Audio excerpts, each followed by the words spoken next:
What's it been like working with Coach Thomas so far? Yeah, Coach Thomas, I think it's a new approach in some ways, and in other ways, he's been a part of Coach Rhule's staff before, so it's completely the same. Obviously, it's a transition, and those are never seamless, but I think he's really intelligent and has a lot of experience, so I think that'll help all of us. What are some of the new things that he's brought to the table compared to the previous quarterback coaches? Yeah, I think Coach Thomas is more quarterback priority. Working with Matt Ryan, spending a lot of years as a quarterback coach.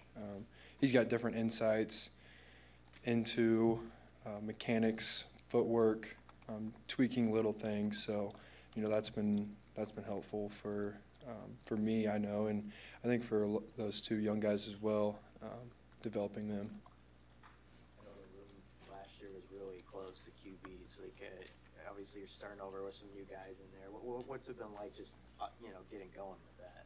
Yeah, I think those two came in and they've hopped right on board with how it's been since I got here with Adrian, Matt Masker, all those guys, and it's been a really fun room to be a part of for the last couple of years. And when those guys came in, I told them this is how I'd like it to stay. Is we're all helping each other grow, and off the field, we're going golfing, we're hanging out with each other, trying to grow our relationships.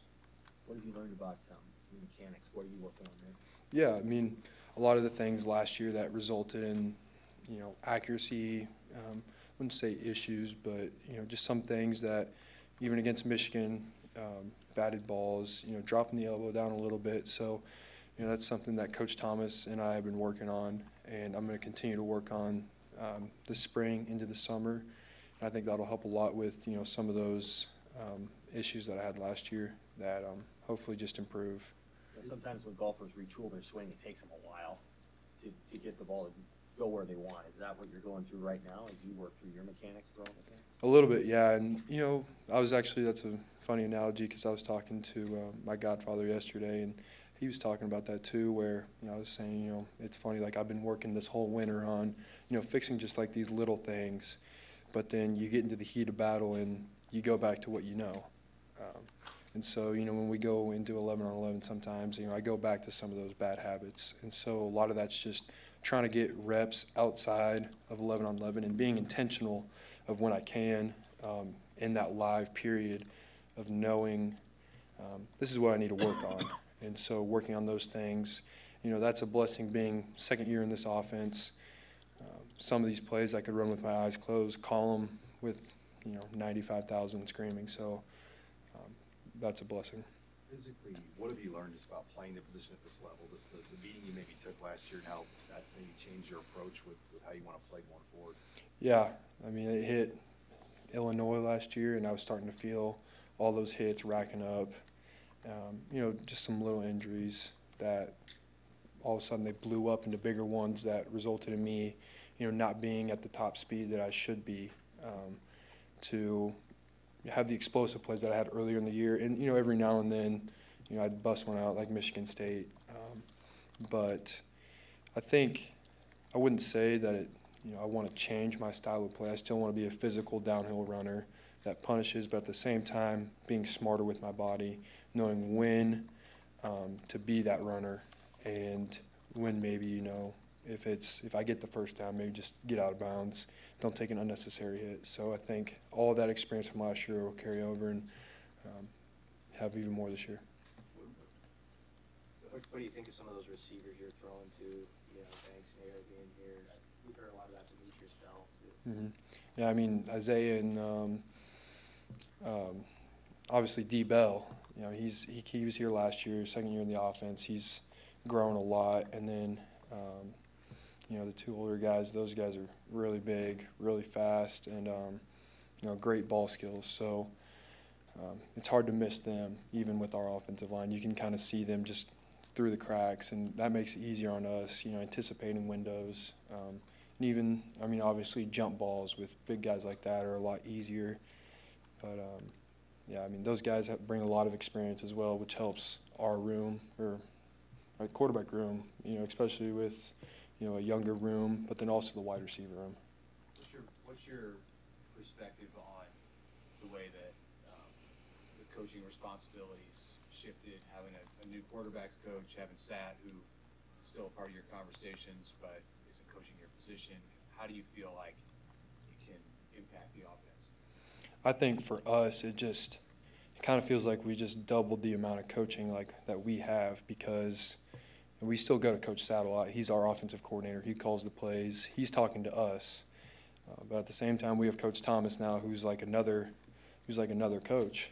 And so, I mean, he is another coach. I mean, he's right there with us. But, I wouldn't say like Sat's presence in our room has gone away at all just because he's gone to tight ends. He's still our offensive coordinator, and he still has a lot of input into what we do and how we do it. So I think having both those guys, and I mean, they're both have so much experience, I think that helps us. What's it like being the old guy in the room, and how is that? I mean, you're also the returning starter. And, Yeah. We're talking to all three of you today, not just you. So what's that balance like, being not only the person that's the mentor for these guys, but also competing against them? Yeah, it's crazy. Like I feel like I just got here. I was, learning from Adrian a year ago. So being the old guy now, I've learned a lot from Adrian, Casey, Jeff, watching those three guys that were the old guys for a little bit. But, at the same time, I'm not going to change who I am. I'm not going to take myself too seriously, but at the same time, I have to know when it is time to step up and be the older guy, when to lead. So, yeah, I mean, it's weird. It's a little bit smaller quarterback room than we had last year at this time, so it's a little easier to develop relationships. And, it's nice having Jack Walkie and Luke Longball. Those guys were here last year. And, relying on them as well. Those guys both, they've seen a lot of reps. And so they, if I forget something, I know I can go to them.